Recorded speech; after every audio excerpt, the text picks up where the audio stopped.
여기에 보면 2번 중고기도 네트워크 구호가 나와 있습니다. 수고를 한번 보시고 따라서 한번 해보시죠. 시작. 찬양은 예배는 재미를 넘어서 감동을 넘어서 복음의 핵심은 하나님이 찾으시는 참된 예배자는 아멘. 하나님이 완벽을 원하지 않으세요. 부족은 나지만 하나님께 나를 드리면 하나님이 여러분을 가장 아름답고 복되게 주시리라 믿습니다. 아멘. 자, 미국에서 벌어진 최고의 예배는 무엇일까요? 최고의 예배 바로 오늘인데 슈퍼볼입니다. 최고의 월십. 미국 사람들이 가장 월스 가치 있는 십 뭐예요? 슈퍼볼이에요. 어디서 개최되나요? 뉴올리언스. 예. 최고의 관중, 최대의 광고 효과, 최고의 연예인, 최고의 방송 미디어, 하여튼 최고의 테크 날러지. 치킨 윙이 15개, 피자가 1200만 개, 비어가 12억 리터, 30초 광고 800만 불, 작년에 1억 2,700만 명이 시청을 했어요. 금년에 캔사스시티 칩스와 필라델피아 이글스가 다투는데 저는 어느 팀을 응원할까요? 달라스 카우보이입니다. 근데 못 올라왔어요. 그래서 이글스를 응원해요. 왜냐하면 항상 언더독을 응원해요. 작년에 똑같이 푸는데 또 애석하게 마지막에 졌어요. 근데 캔사스시티 칩이 너무 얄밉게 잘해요. 이거 죽겠어요. 너무 잘해요. 그래서 좀 그 마음 콧대 좀 이렇게 부려놨으면 좋겠다.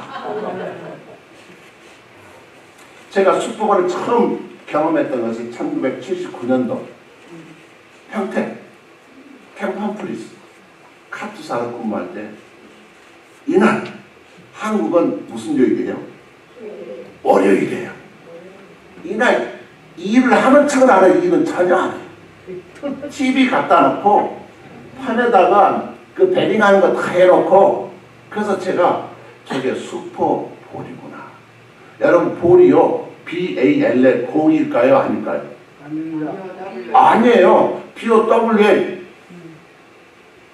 그릇이에요. 그릇. 슈퍼 그릇. 이상하잖아요. 전 처음에 슈퍼 곰인 줄 알았어요. 많은 분들이 그렇게 오해하고 있는데 알고 보면 그렇지 않습니다. 하여튼 단일 이벤트로 세계에서 최고의 모임. 그래서 저는 최고의 워십이 슈퍼볼이다. 왜? 최고의 영광을 누가 받으셔야 되는데? 하나님 받으셔야 되는데 어찌 보면 슈퍼볼이 바벨탑 같은 사건이 아닐까. 참 최고의 기술, 최고의 선수들이에요.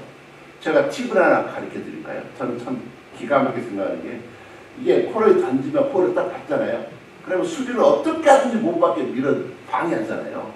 그 방해도 불구하고 어렵게 에크로베트 같이 공중에 그냥 제일 털린다. 그런데 이게 라인이 있잖아요. 라인에 나가면 안 돼. 그런데 칼리지 풋볼은 한 발만 안에 있으면 돼. 그런데 NFL 프로는요 두 발이 다 안에 있어요.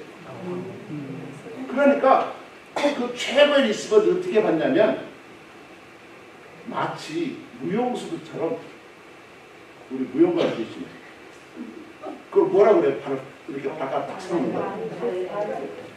뭐 꽃배라고 그러나 하여튼 발을 딱 세워가지고 그 안에다 탁 넣고 그리고 탁 밖으로 넘어져요. 기가 막힌 기술 아닙니까? 볼이 받을 수 없는 거 환경에서 발 잡고 그리고 발을 끌든지, 강아지처럼 발을 딱 끌든지, 두 발을 탁 꼭지를 짚고 밖에 넘어지면 기가 막힙니다. 또 헤일 메리라고 들어보셨나요? 승부가 마지막, 정말 이제 1초 남았는데 마지막 게 한번 던지는 거예요. 코너백에 팍 상대방을 놓고 팍 던지면 모든 선수들이 그 골대로 가요. 근데 볼이 막 서로 받으려고 그러니까 이상하게 간혹 100대 1 확률로 상대방에 막았다 튕긴 게 갑자기 내 선수한테 딱 안기면 그게 역전돼서 그걸 헤일 메리라고 해요. 이야, 참 기가 막힙니다. 러닝백이 또 달리는데 수비수들이 그렇게 방해하는데도요, 이리 피하고 저리 피하고 딱 해서 터치다운하는 이런 기술들. 정말 우리는 내 삶의 최고의 기술과 영향을 준 하나님께 영광을 드리면 어떨까. 근데 오늘 저는 그걸 또 느꼈어요. 우리 강장로님 기타 솜씨가요, 찬양 솜씨가 최고예요. 아멘. 모르시는구나. 제가 찬양을 잘해 못해요? 잘해요. 못해요. 근데 제가 헤매면 장로님 잡아주니까 제가 믿고 하는 거죠. 네, 절대 응답이 있는데 요즘 찬양은요 너무 힘들어요. 왜냐하면 모든 게 엇박자예요. 반박자. 그러니까 저는 항상 빨리 가든지 늦든지. 그런데 꽉 잡아주니까 믿고 하는 거예요. 이렇게 찬양으로 최고의 또 우리 장로님들 또 집사님들 기도음악도 또 기가 막히지 않습니까? 잘못하면 막 불에 붙어요. 조심하셔야 돼요. 성령 정말 불에 붙으니까. 그러니까 정말 우리가 해야 될 것은 우리 삶의 현장에서 최고의 기량을 통해서 하나님을 섬기고 하나님께 영광 돌려드리는 거예요. 제가 설교하는 게 저의 일일까요? 주의 일일까요? 아니에요. 속지 마세요. 제 일이에요. 목사니까 설교해야 되잖아요. 그 여러분도 다 설교를 하셔야지. 그렇잖아요. 그러나 여러분의 사업, 직장, 가정, 삶의 모든 환경이 주의 일일까요? 내 일일까요? 내일인데 내가 중심을 주님께 드리면 그게 주의 일이다. 그러니까 제가 설교를 열심히 준비하는데 내가 영광을 받고 내 이름을 올리고자 하면 이거 주의 일이에요. 내 일이에요. 내 일이에요. 그러니까 천사와 마귀가요 아주 동전의 양면 같아요. 정말 우리를 향한 삶의 뜻이 무엇일까? 그래서 우리가 늘 회개하고 또 회개하고 회개해야 되는 게 첫째는 거룩하네. 내가 거룩하니 너희도 거룩하라. 여기서 말씀이 아주 중요한 말씀입니다. 거룩이란 무슨 뜻이래요? Set apart. 세상과 구별되는. 세상은 자기의 영광을 위해서 최고의 자기 이름을 올리는데 근데 슈퍼볼 우승하면 뭐예요? 오늘 밤으로 끝나는 거예요. 내일부터 또 내년을 또 준비해야 돼. 그러나 푸른 마르고 꺾은 서울의 하나님의 말씀은 영영이 서리라. 그러니까 이사 4장 8절 말씀대로 영원하면서 붙들어야 되는데 우리는 자꾸 세상에 속아 넘어갈 때가 많습니다. 그러면 어떻게 해야 거룩하게 살아갈까? 어떻게 하면 세상에 자기밖에 모르는 극도의 이익이 상황 속에서 상대주의 속에서 어떻게 살아갈 것인가? 두 번째로 무엇입니까? 서로 사랑하라. 십자가의 사랑. 나를 드리는 사랑하라. 그러면 사랑하게 되면 어떻게 되는지 아세요? 하나 되라. 우리가 주 안에서 하나 됩니다. 우리가 사랑하고 하나가 되면 세상이 우리를 하나님의 자녀라고 인정하게 됩니다. 어떻게 연합하지 못하면서 우리가 하나님의 자녀가 되며 하나님의 사랑을 한다고 말할 수 있겠어요? 자꾸 나를 사랑하니까 나를 인정하지 않으니까 미운 거예요. 그래서 네 번째는 힘써 하나님을 알라 호세아서 말씀입니다. 거룩해라. 사랑해라. 하나 되라. 힘써 여호와를 알아라. 그래서 하나님의 뜻을 하나님을 알기 위해서 귀하고 말씀을 늘 묵상하고 또 묵상하고. 다섯째, 여섯, 일곱 번째는 바울이 잘 정리해서 항상 기뻐해라. 쉬지 말고 기도해라. 그리고 모든 일에 감사해라. 여덟 번째, 자기를 부인하고 이제 십자가 지고 나를 따르라. 아홉 번째는 정말 너희의 성령 받아서 권능 받으면 땅가에 이르되 증인이 되리라. 그래서 거룩은 증인된 사명으로 연결이 됩니다. 이것이 그리스도 예수 안에서 우리를 향한 삶의 뜻인 줄로 믿습니다. 그래야 우리가 주의 백성으로 산다는 것은 어떤 환경 속에서도 거룩을 위해서, 증인을 위해서, 사랑을 위해서, 하나됨을 위해서, 기쁨을 위해서, 기도를 위해서, 범사에 감사를 위해서 내 기득권을 내려놓고 주님의 주권을 인정하는 것입니다. 순종합니다. 자, 요즘 예수 믿기가 쉽지가 않습니다. 자, 초대교회 환경도 마찬가지입니다. 더욱더 뜨겁게 하루에 3,000명, 5,000명 되는 이런 붕이 있었는데 바로 마귀가요 핍박하지 않습니까? 사도행전을 보면 4장에는 너네들 절대 이제 붙잡았어요. 선교하고 전도하니까 예수적으로 설교하지 말고 가르치지 마라. 그리고 혼나했어요. 그런데 바로 뒤에 5장 가면 이제 어떻게 했어요? 채찍질하고 폭력을 행했습니다. 10장에는 어떻게 됐겠어요? 스데반이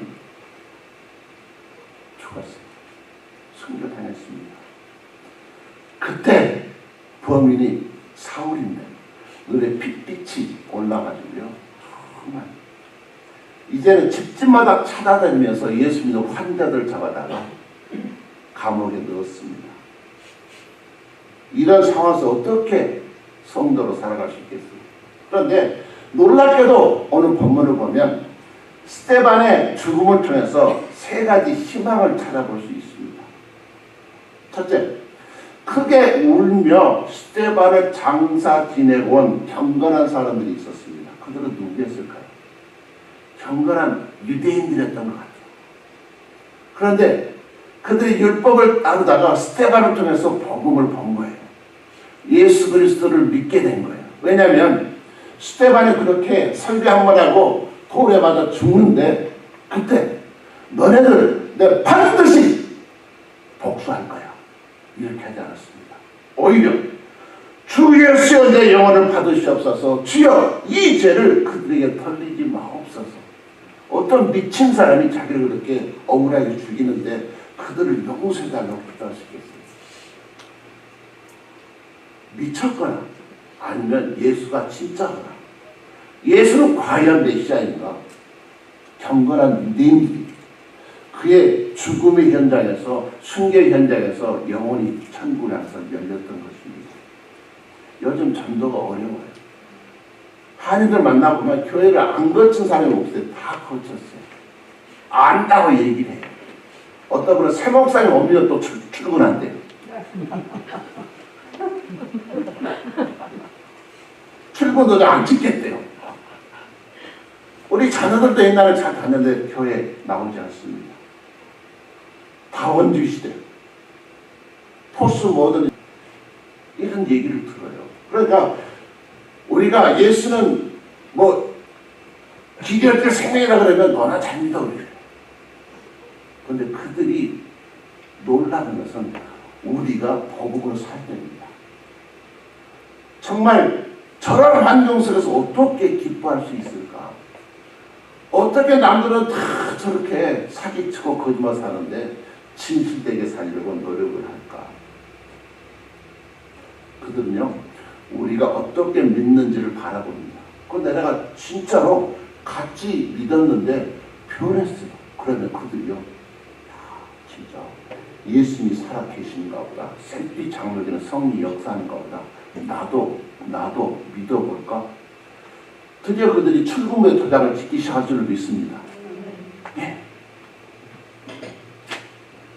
이민 오기 전에 호프집을 경영하고 그냥 아내가 아이란대로 그냥 일시키고 폭력이었던 아빠가 있는데 이민 오고 예수를 믿기 시작했어요. 근데 자녀들 얘기가 제가 세례받을 때 물어봤어요. 왜 세례를 받기로 했느냐? 아버지가 한국 같으면 선이 올라오고 발이 올라온 상황인데 안 올라오더래요. 믿었을까요? 안 믿었을까요? 안 믿었죠. 트라우마가 있는데 분명히 연극하는 것이다. 속지 말자. 근데 석 달, 6달, 7달 이렇게 가는 거 보니까 아빠를 변화시키는 예수님이시구나. Jesus is real. 그래서 그들이 정말 엄마를 인격적으로 대하는 것을 보고 그들의 영혼이 열렸어요. 그 예수 믿고 세례를 받았어요. 그 딸을 주례를 누가 할게? 제가 안 해서 말하지 않습니다. 믿음의 배경을 아니까. 지난번에 작년에 우리 자녀들 2세가 저를 주례다고 갔잖아요. 그랬더니 또 어떤 엄마가 목사님 우리 딸도 그런 목사님만 세우면 좋겠어요. 그래서 제가 미리 예약을 하고 왔습니다. 그런데 예의도 없어요. 묻지 않으시는구나. 언제 할지도 모르는데. 자, 경건했던 유대인들이 소망이고요. 두 번째는 사울이라는 청년입니다. 그렇게 교회를 신자들 핍박했던 정말 그는요 정신적 심리학적으로 보면 자기가 뭔가 정신적으로 충격받은 사람들은요 그 충격을 극복해버려 더욱더 잔인해져요. 아주 하나까지 갔던 그 상황입니다. 그런데 그를 하나님께서는 최악의 핍박자를 최고의 선교사로 전도자로 만드시기 위한 완벽한 플랜을 갖고 계셨던 것입니다. 지금은 보이지 않습니다. 그러니까요 사람이 변하는 것은 우리 힘으로 되지 않고 성령의 관능으로 됩니다. 저 사람은 잘 보면 흩어졌던 헬라파 그리스도인이 있습니다. 자, PTSD 아시죠? 정말 스테반의 죽음에 대한 그 PTSD 정말 산에서 도망갔던 디아스포라들 어디 가서도 예수 예자도 절대 하지 말라 이랬을 것 같은데 그들이 흩어져 가지고 갔던 것을 뭘 했대요? 복음을 전했대요. 그 중간에 오늘 빌립입니다. 사마리아 땅 갔습니다. 많은 표적이 있어 더러운 길 쫓겨났습니다. 중국 병자 걷지 못한 자들이 시대의 역사가 임했습니다. 그 결과 사마리아 사람을 한 마음으로 예수를 믿고 세례를 받았어요. 물세례 주었습니다. 사마리아 사람 누군지 아시잖아요. 유대인들은 짐승치를 했다. 예레미야서는 예수 시대 예루살렘의 책에 사생아, 성전, 노예, 아버지 없는 사람, 주온, 아이, 고자, 이방인, 노예보다 한 단계 낮은 계층이 누구예요? 사마리아 사람입니다. 짐승 취급했습니다. 자, 놓치지 말 것은 스테반과 빌립은 사도일까요? 아닐까요? 사도 아니에요. 사도들은 베드로, 요한, 그렇죠? 자, 빌립과 스테반은요 평신도 지도자들입니다. 자, 예루살렘에 있는 초대 교회가 사마리아 사람 예수를 믿었대. 교회가 개척될 때 부흥하고 있대. 그 얘기 듣고 아멘 할렐루야 소리 들었을까요? 아니었을까요? 빨리 대답하세요. 아멘 했을까요? 안 했을까요?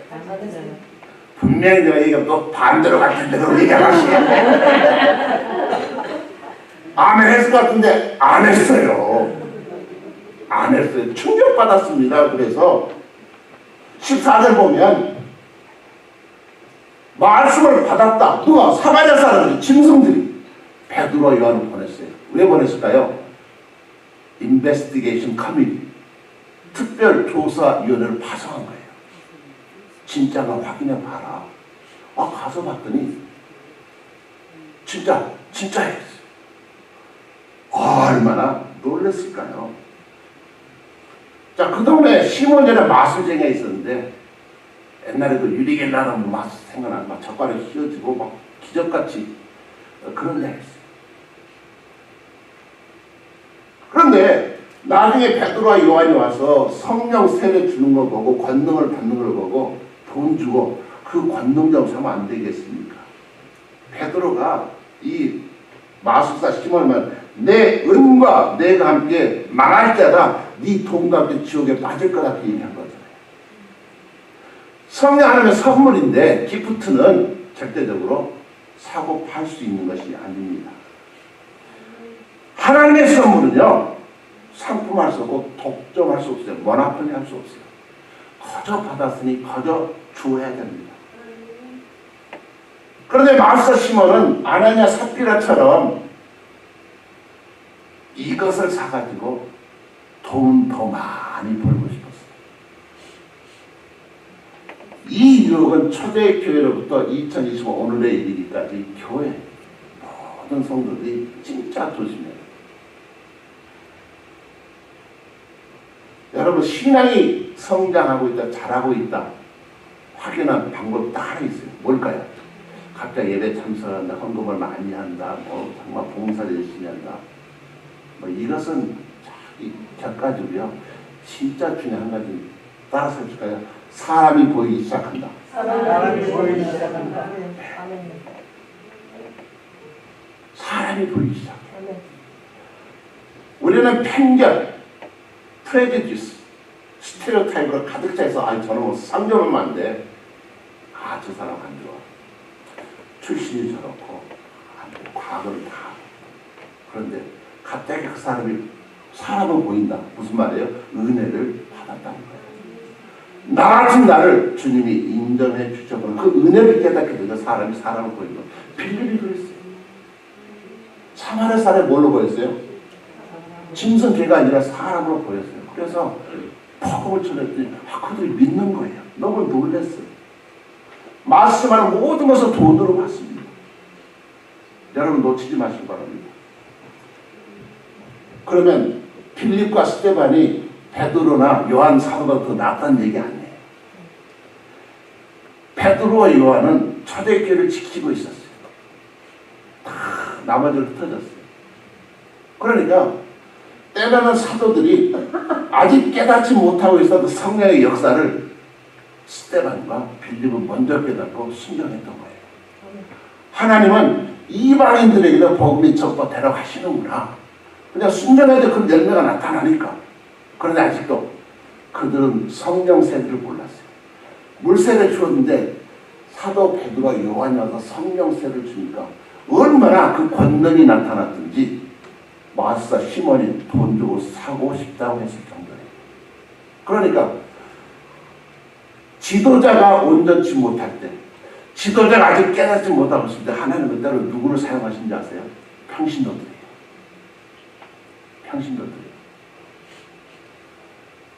여러분이 훨씬 더 귀한 존재는 사실 놓치지 마실 거랍니다. 왜냐하면 목사는 맨날 누구만 만나고 다니지 아세요? 성도만 만나요. 네.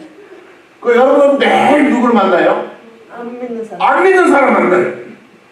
누가 믿는 자라기 어렵겠어요? 여러분들이에요. 여러분들이에요. 그러니까 매일이 전쟁이에요. 전쟁. 그러니까 그 전쟁 속에서 그저 순전하게 심플리 순종했더니 사마리아 사람 예수를 믿는 거예요. 그러니까 그걸 보고 누가 충격받았어요? 목사가 충격받은 거예요. 사도가 충격받았어요. 그래서 하나님은요 합력하여 선을 이루시는 거예요.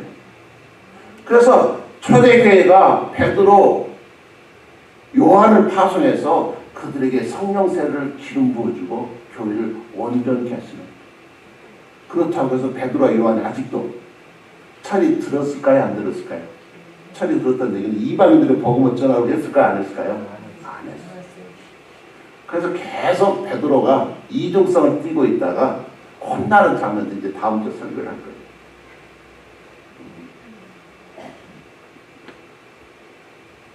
그만큼 사마리아인들이 예수를 영접부터 사실은 충격적이었던 사실을, 교회를 어렵게 하는 사람은 오래된 성도입니까? 새 가족입니까?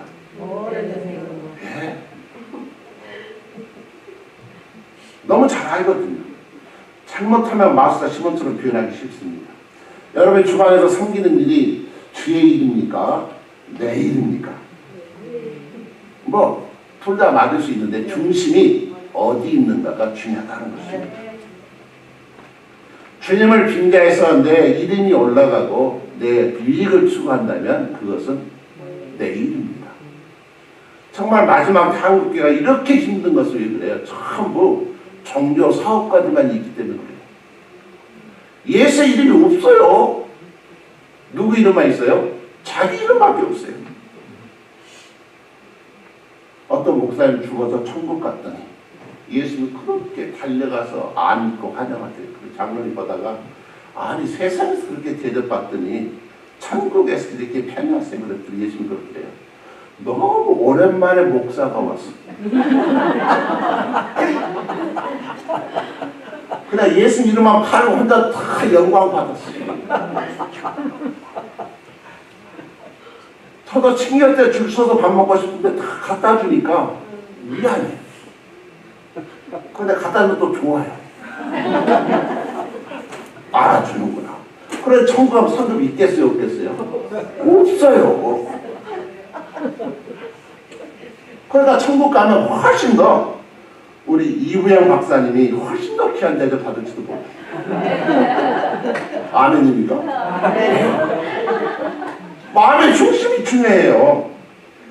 레슬리 뉴비긴이라는 선교사, 신학자, 영상가가 있었습니다. 그분요 인도에서 35년 동안 선교사로 사역했어요. 그리고 35년 이제 마치고 영국으로 와서 깜짝 놀라고 충격받았습니다. 너무 모슬렘들이 많은 거예요.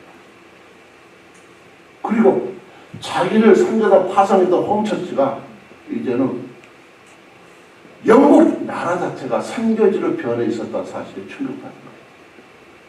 젊은 세대가 없어요. 교회가 팔려서 바로 바뀌고 모슬렘, 모스크로 바뀌고 도대체 이게 뭐라고 나는 죽어라고 홈처치 후원을 받아서 복음을 인도 땅에서 했는데 그러면 내 베이스는 어떻게 돼 있는 건가? 그래서 그분이 미셔널 처치 무먼트를 시작했어요. 선교적인 교회가. 여러분 땅끝이 어딜까요? 옛날에는 땅을 그냥 평면적으로 이렇게 봐서 쫙 끝이 땅이라 생각했는데 아니죠. 지구는 둥굽니다. 그러니까 여기서 우리가 땅끝을 쫙 해서 가다가 180도 지나 210도 지나면 어디로 와요? 원위치 와요. 그래서 우리에게 땅끝은 어디예요? 이것이죠. 여러분 다 그러면 땅 팔고 논 팔고 사업도 팔고 선교사 가야 되는 거 아니에요. 이것이 우리의 선교지다. 첫 번째 선교지입니다. 제일 먼저 우리가 전도 대상을 삼아야 될 것은 바로 우리 넥스트 제너레이션. 그들은 우리의 약속의 땅, 프라미스 랜드입니다. 구약은 땅이지만 신약 시대는 저는 그게 우리의 자녀 세대들의 심령이 프라미스 랜드라고 생각합니다. 그들이 이제 첫 모임 2월 13일날 오후 4시에 모입니다. 가능하면 많은 20대부터 50대까지 60대도 괜찮아요. 왜? 우리는 뭐 서열이 있지만 우리는 제일 먼저 만나는 나이가 몇 살에 물어보잖아요. 학번 몇 번이세요라고. 우선 이 세대는 수평세대 그건 따지지 않습니다. 원래는 그래서 발렌타인데이가 언제예요? 14일에 18일이에요. 일본 애들은 아무도 모르시더라고 보니까. 왜? 발렌타인데이가 뭔지도 몰라요. 그래서 그날 할까 했는데 그러다 너무 표시가 나잖아요. 그 세대들이 뭐 발렌타인 때 뭐 그렇게 할 세대가 아니라서 마지막 주일로 했는데요. 정말 기도와 관심 후원을 부탁을 드립니다. 그들이 예수만 잘 믿을 수 있다면 무엇이 아깝겠습니까? 그들은 우리의 사마리아. 그들은 우리의 사마리아 땅, 사마리아 사람. 그리고 우리가 빌립이 되시길 주의 이름으로 축복합니다. 아멘. 예.